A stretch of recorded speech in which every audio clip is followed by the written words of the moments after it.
Sun Risers Hyderabad అదేవిధంగా royal Challengers Bengaluru సంబంధించిన match ఉంది.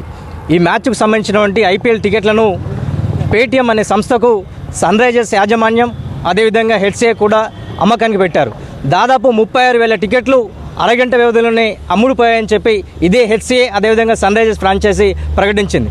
వాస్తవానికి అరగంట వ్యవధిలో 36,000 టికెట్లు అమ్ముడుపోవడం అనేది చాలా విడ్డూరమైన విషయం. దీన్ని గతంలోనే మేము పూర్తిగా దీన్ని విభేదిస్తూ అనేక సందర్భాల్లో కూడా దీన్ని ఎండగట్టినటువంటి విషయం ఉంది. కానీ ఈరోజు అఖిల భారత యువజన సమాఖ్య, డెమోక్రటిక్ స్టూడెంట్ ఆఫ్ ఇండియా సంబంధించినటువంటి డివైఎఫ్ఐ అదేవిధంగా పీవీఎల్ యువజన సంఘాల సంయుక్త ఆధ్వర్యంలో ఈరోజు ఉప్పల్ స్టేడియంలో మేము ఈరోజు ధర్నా నిర్వహిస్తున్నాం. ప్రధానంగా ఈరోజు ఇక్కడికి రావడానికి ప్రధాన కారణం హెచ్సిఏలో జరుగుతున్నటువంటి అవినీతి అక్రమాల మీద అనేక దఫాలుగా పోరాటాలు చేశాం. వాటికి సంబంధించి ఈ ఐపీఎల్ సంబంధించినటువంటి ఏదైతే టికెట్ల పారదర్శకతలో ఏదైతే మార్పులు వస్తున్నాయో వాటికి సంబంధించి ఒక నివేదిక ఇవ్వమని చెప్పి మేము హెచ్సిఏ ప్రెసిడెంట్కి ఈరోజు ఒక మెమోరాండం ఇవ్వడానికి వచ్చాం. కానీ హెచ్సిఏ ప్రెసిడెంట్ పూర్తిగా నిమ్మకు నీరెట్టినట్లు వివరిస్తున్నాడు. పూర్తిగా ఆయన అక్రమాలకు పాల్పడుతున్నాడు అనేది ప్రగాఢంగా మేము నమ్ముతున్నాము.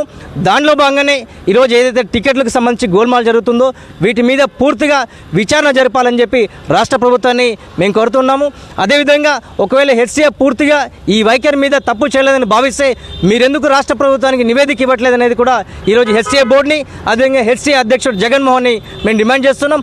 వాస్తవానికి ఈ ఐపీఎల్ సంబంధించిన మ్యాచ్కు సంబంధించి పూర్తిగా 4,700 టికెట్లు హెచ్సిఏ మేనేజ్మెంట్కి వచ్చిందని చెప్పి ఈరోజు విశ్వసనీయ సమాచారం దొరుకుతుంది. కానీ ఈ 4,700 టికెట్లకు సంబంధించినటువంటి హెచ్సిఏ ప్రెసిడెంట్ ఎవరెవరికి టికెట్లు పంచారో వాటికి సంబంధించినటువంటి వివరాలు బహిర్గతం చేయాలని చెప్పి ఈరోజు యువన సంఘాలుగా డిమాండ్ చేస్తున్నాం. తక్షణమే మీరు ఈ విషయాల మీద స్పందించకుంటే 25వ తారీఖు జరిగేటటువంటి మ్యాచ్ని పూర్తిగా అడ్డుకుంటాం. క్రీడాభిమానులతో కనీసం ఇప్పటికీ ఐపీఎల్ వ్యాపారమయమైంది, కనీసం వినోదాన్ని కూడా పంచాల్సినటువంటి ఈ హెచ్సిఏ సన్ రైజర్స్ మేనేజ్మెంట్ కేవలం ధనద్రాహంతో పూర్తిగా ఈరోజు సమాజాన్ని క్రీడలను పూర్తిగా వ్యాపారం చేస్తున్నారు.